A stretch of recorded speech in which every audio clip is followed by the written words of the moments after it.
മകള് ഉമ്മ പറഞ്ഞൊരു കാര്യമുണ്ട്, അതായത് അച്ഛൻ എല്ലാ കാര്യങ്ങളും അന്വേഷിക്കുമായിരുന്നു. അതുപോലെ മധുസാർ പറഞ്ഞൊരു കാര്യമുണ്ട്, ഒരു നേരം കിട്ടിയാൽ തിരിച്ച് വീട്ടിലെത്തുന്നു. മധുസാർ അന്നത്തെ കാലത്ത് സിനിമ എന്ന് പറഞ്ഞാൽ വലിയൊരു മായാപ്രപഞ്ചമാണ്. ഇന്നും അങ്ങനെ തന്നെയാണ്. ഒരു സാധാരണക്കാരൻ വലിയ എന്താ പറയേണ്ട ഒരു അത്ഭുതാദരവോടെ നോക്കിക്കാണുന്നൊരു മേഖലയായിട്ട് ഇന്നും സിനിമ വിരാജിക്കുന്നുണ്ട്. അല്ലെങ്കിൽ അടുത്തറിയാവുന്നവർക്ക് മാത്രമേ അതിൻ്റെ സാധാരണ ഒരു സെക്ടറായിട്ട് കാണുന്നുള്ളൂ. ആ ഒരു മായാപ്രപഞ്ചത്തിൽ ഒരുപാട് തിരക്കുകളും ബഹളങ്ങളും ആരവങ്ങളും ഉത്സവങ്ങളൊക്കെ ഉണ്ട്. ആ ഉത്സവങ്ങളിലും ആരവങ്ങളിലും പെട്ട് വേണമെങ്കിൽ കുടുംബത്തേക്കുള്ള വരവൊക്കെ വേണമെങ്കിൽ അല്പം വൈകിപ്പിക്കാമായിരുന്നു. ഇല്ല, അങ്ങനെ അത് എനിക്ക് സാധിച്ചിട്ടില്ല. ഒരുപക്ഷെ ഞാൻ എൻ്റെ ഫാമിലിയിൽ തന്നെ എനിക്ക് 4 സിസ്റ്റേഴ്സാണ്, ബ്രദേഴ്സൊന്നുമില്ല. അച്ഛൻ, അമ്മ, പിന്നെ അമ്മയുടെ അമ്മ, അമ്മൂമ്മ. ഈ അമ്മൂമ്മ എന്ന് പറഞ്ഞാൽ ഇന്നും എൻ്റെ മനസ്സിലൊരു ദൈവത്തിൻ്റെ സ്ഥാനമാണ്. ഇപ്പോൾ അവിടെ ബനാറസിൽ ഞാൻ പഠിക്കുന്ന കാലത്ത് അമ്മൂമ്മ കാണാത്തുള്ള വിഷമമാണ്. ഓ ശരി. ഏത് വെക്കേഷൻ വന്നാലും 5 ദിവസം ഉണ്ടെങ്കിൽ അവിടെ നിന്ന് പോരും, വീട്ടിൽ വരും. അപ്പോൾ അത് ഒരു പക്ഷേ ജന്മനാലുള്ളതായിരിക്കാം. ഇവിടുത്തെ ഇത് മദ്രാസിൽ സിനിമ ഷൂട്ടിങ്ങിന് പോയിട്ട് അധികം ഇവിടെ വരാനൊക്കെയുള്ള ബുദ്ധിമുട്ടായപ്പോൾ ഞാൻ അവിടെ കൊണ്ടുപോയി താമസിപ്പിക്കാൻ ശ്രമം നടത്തി. 1 വർഷം അവിടെ താമസിച്ചു. 1 വർഷം അവിടെ താമസിപ്പിച്ച് ഇവിടെ ആദ്യമായിട്ട് സ്കൂളിൽ ചേർത്തത് മദ്രാസിലാണ്, ഉമേ. പക്ഷെ അവിടെ എന്താ സംഭവിക്കണമെന്ന് പറഞ്ഞാൽ ഇവരവിടെ താമസിക്കുക, ഔട്ട്ഡോർ ഷൂട്ടിങ്ങിന് ഞാൻ തൃശ്ശൂരോ ഷൊർണൂറോ ചിലപ്പോൾ തിരുവനന്തപുരത്തും ഒക്കെ ആയിരിക്കും. 1 വർഷമേ ഉള്ളൂ. അത് കഴിഞ്ഞിട്ട് പിന്നെ തിരിച്ചിങ്ങോട്ട് കൊണ്ടുവന്നു. ഞാൻ ഇപ്പം മധുസാറിനെ പോലെ വളരെ സീനിയറായ ഒരാളോട് പിന്നെ ചോദിക്കേണ്ട ചോദ്യമാണോ എന്നൊക്കെ വേണമെങ്കിൽ ആൾക്കാർ ശങ്കിച്ചേക്കാം. പക്ഷേ എങ്കിൽ പോലും താങ്കൾക്ക് ആ കുടുംബ ബന്ധങ്ങളിലുള്ള വലിയ ദൃഢത കാണുമ്പോൾ ഞാൻ ചോദിച്ചു പോകുന്നു. ഒരുപക്ഷെ അത് പ്രേക്ഷകർക്ക് മാത്രമല്ല സിനിമാ വ്യവസായവുമായി ബന്ധപ്പെട്ടവർക്ക് ഒരു പാഠമാകട്ടെ എന്ന് വെച്ചിട്ട് ഞാൻ പറയണേ. സിനിമയിലെ ഫാറ്റൽ അട്രാക്ഷൻസ് പല ആൾക്കാരെയും കുടുംബത്തിൽ നിന്ന് അകറ്റിയിട്ടുണ്ട്. പല ആൾക്കാരും അതിൻ്റെ പല വൈതരണിയിൽ വന്ന് പെട്ടിട്ടുണ്ട്.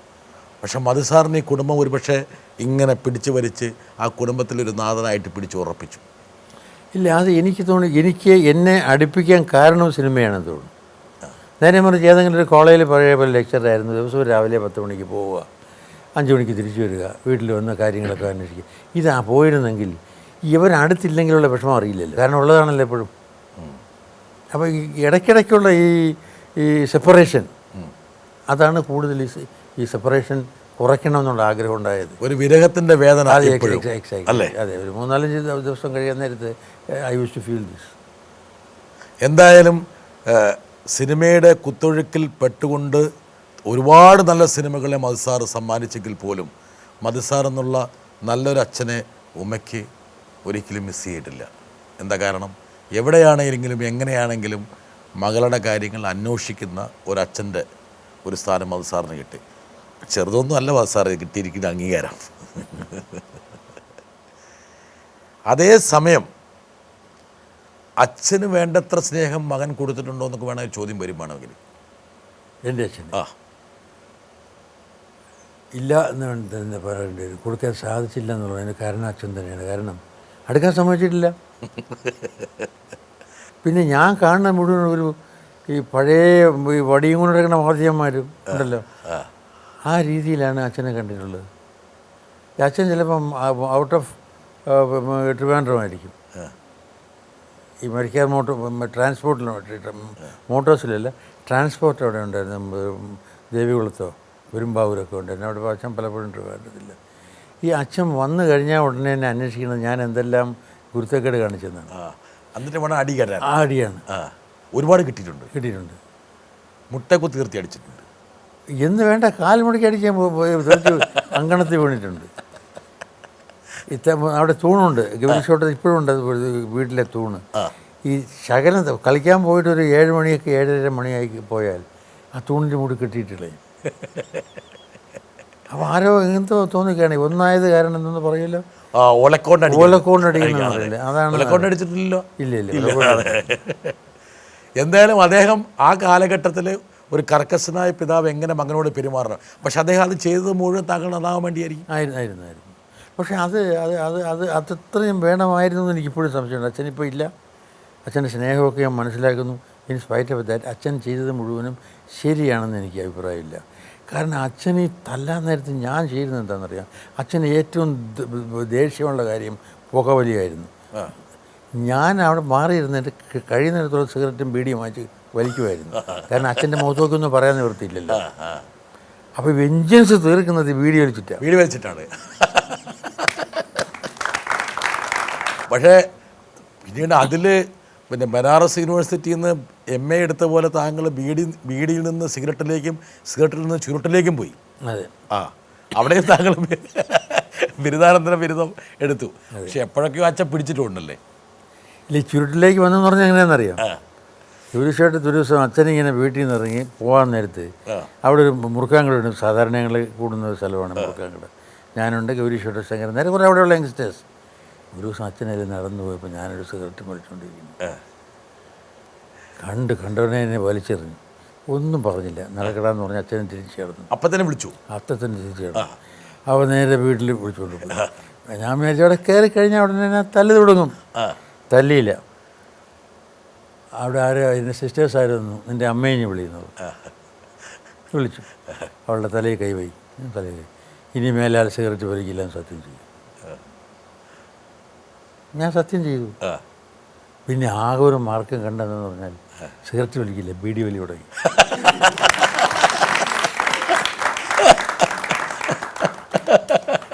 മനസ്സിലായി.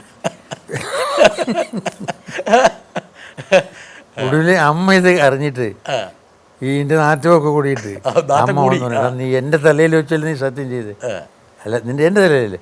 അപ്പോൾ ഞാൻ ആ സത്യം തിരിച്ചെടുത്തു കഴിഞ്ഞാൽ നീ ബീഡി വലിക്കാരി, നീ cigarette വലിച്ചോ.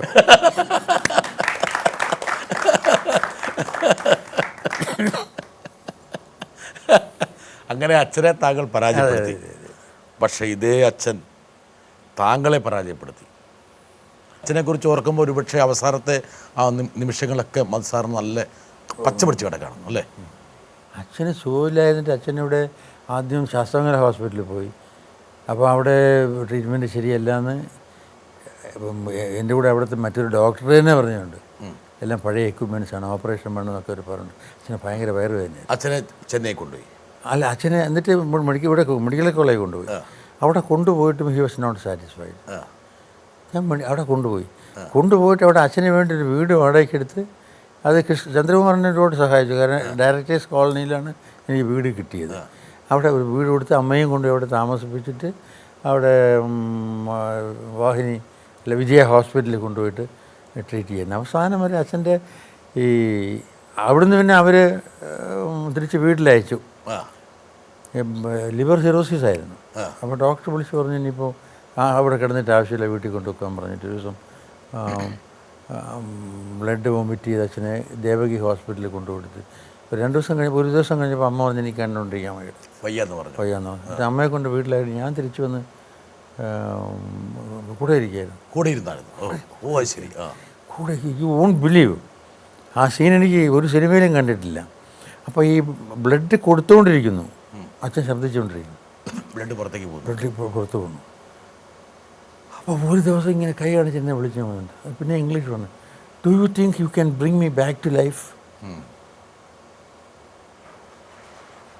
U ask the doctors. ശബ്ദത്തിന് യാതൊരു കുഴപ്പമില്ല പറഞ്ഞു, ശബ്ദത്തിലുണ്ടെങ്കിലും. You ask them why are they doing all these things? You ask them if they could bring me back to life. ഞാൻ ഡോക്ടറോട് ചോദിച്ചു പറഞ്ഞു, സാർ ഡോക്ടറിന് ഇന്ന് പറഞ്ഞു ഞങ്ങൾക്കിത് ചെയ്യാതിരിക്കാൻ നിവൃത്തിയില്ല എന്ന് വെച്ചാൽ മനസ്സിലായല്ലോ. അതെ. എന്നിട്ട് തിരിച്ചു you ask them to take all these nonsense and let me die and give me a decent Hindu burial. എന്നിട്ട് ഡോക്ടർ വന്നിട്ട് ഈ സാധനമെല്ലാം ഊരിയെടുത്തു. അപ്പോൾ ഞാൻ നോക്കിയിരിക്കാൻ നേരത്ത് ശ്വാസത്തിൻ്റെ ഗതി ഇങ്ങനെ കുറഞ്ഞ് ഈ ക്ലോസ് ഹിസ് ഐസ്. അച്ഛന് മകനിൽ ഭയങ്കര കോൺഫിഡൻസ് ആയി കഴിഞ്ഞിട്ടുണ്ടാവും, അതുകൊണ്ടാണ് താങ്കളോട് തന്നെ പറഞ്ഞത്. അല്ലെങ്കിൽ അച്ഛന് അത്ര വിശ്വാസമായിരിക്കും താങ്കളുടെ സാന്നിധ്യം. അല്ല, അവിടെ മദ്രാസിലാണിത്. അപ്പോൾ അച്ഛന് ആരോടെ പറയാ വേറെ? അപ്പോഴത്തെ കോൺഫിഡൻസ് വന്നു. എന്നിട്ട് പുള്ളിക്ക് കുറച്ചു കാലം കൂടെ ജീവിക്കണം എന്നറിയാം. അത് മാത്രമല്ല, ഈ ശ്വാസം വിളിക്കേണ്ട എൻ്റെ കൈ ഇങ്ങനെ വലുതാണ്ട് നീ വലിയവനാവൂടാ പറഞ്ഞു. ഇത് നാടകമല്ല, സിനിമയല്ല, റിയൽ. ഞാനിങ്ങനെ ഈ പറയാതിരിക്കാൻ വയ്യാത്തതുകൊണ്ട് ആരുടെ ഈ അച്ഛൻ്റെ നന്മ അറിയണമല്ലോ, അച്ഛൻ്റെ മനസ്സിലുണ്ടായിരുന്ന എന്നോടുള്ള ഫീലിങ്സ് അറിഞ്ഞോട്ടെ. അച്ഛനും ഒരു പബ്ലിക് ഫിഗർ ആയിരുന്നല്ലോ. അതിൻ്റെ കൈ ഇങ്ങനെ ബലമായിട്ട് പിടിച്ചു, നീ വലിയവനാവും. എന്നിട്ടാണ് കുറേശ്ശെ ഈ ശ്വാസം പോയിട്ട് അച്ഛൻ ഈ പിടി ലൂസാവണതും അവിടെ ഞാൻ കട്ടിലിൻ്റെ റെഡി ആയപ്പോൾ സാറിന് മനസ്സിലായി അല്ലേ, ജീവൻ പതുക്കെ പതുക്കെ പോയി തുടങ്ങി. അല്ല ഈ ബ്രത്ത് ഉണ്ടല്ലോ, അതിങ്ങനെ എൻ്റെ നിർത്തു. ലെങ്ത് കുറഞ്ഞ് ശബ്ദം കുറഞ്ഞു കണ്ണിങ്ങനെ പതുക്കെ അടഞ്ഞു വന്നിട്ട് അച്ഛൻ ജീവിതത്തിൽ ഇതൊന്നും കാണിച്ചില്ല എന്നുള്ള അത് അച്ഛൻ വളർന്നു വന്നതിൻ്റെ ആയിരിക്കാം, സാഹചര്യം കാലഘട്ടത്തിലെ അച്ഛന്മാരും. പക്ഷെ ഒരു സമയം വന്നപ്പോൾ മനസ്സിലായില്ല അന്യോന്യം. ഇപ്പോഴും എന്നെ ഈ ഫംഗ്ഷന് വരുന്നതിന് മുമ്പും അച്ഛൻ്റെ മുമ്പ് അച്ഛൻ മാത്രമല്ല അമ്മമ്മയും അച്ഛനും അമ്മയും 3 പേരും കൊണ്ട് അലമാരിൻ്റെ അകത്ത് ഫോട്ടോ ഉണ്ട്, നമസ്കാരം അടിച്ചിട്ടാണ് വന്നത്. അച്ഛനോട് പറഞ്ഞിട്ടാണ് ആണ് വന്നത്. അപ്പോൾ ഇപ്പോൾ ഓഫ് ലേറ്റ് എൻ്റെ വൈഫിൻ്റെ പടം അവിടെ വെച്ചിട്ടുണ്ട്. അവിടെ തൊഴാനൊന്നും പോരില്ല, പക്ഷേ അവിടെ നോക്കിയിട്ട് പോകണമെന്ന് പറഞ്ഞിട്ട് വരാറുള്ളൂ.